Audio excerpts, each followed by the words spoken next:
Hello and welcome to this webinar on the Renters' Rights Act 2025 and its implications for estates, trusts, and private client practice. My name is Giles Hall. The focus today is deliberately practical. We're not going to try to cover every housing law reform in the Act. Instead, we're going to look at the points that matter when a private client practitioner discovers that an estate or trust includes a residential rental property or a property occupied by someone whose status is not immediately clear. The key message is that tenanted property is no longer something that can be treated as a straightforward asset to realize.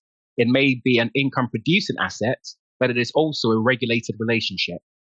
Since the reforms came into force, a personal representative or trustee who needs to sell, transfer, appropriate, or retain a let property must think about possession, compliance, rent, deposits, repairs, and tenant communications at a much earlier stage. So there's quite a lot to consider.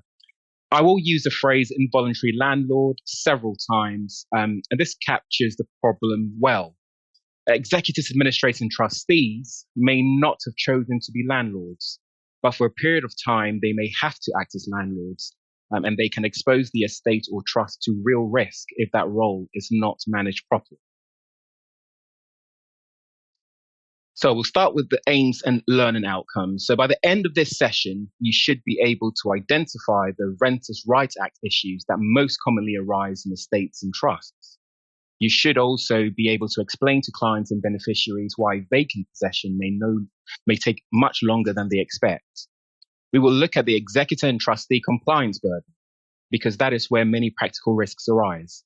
It is easy for an estate file to focus on probate, tax, and distribution, while the letting position is treated as a side issue. And under the regime, that is really quite risky. We will look at possession, rent, information duties, and communication.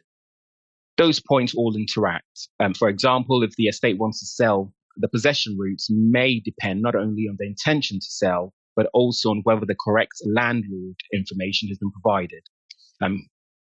As well, whether the deposit has been protected, and indeed whether the right evidence is available.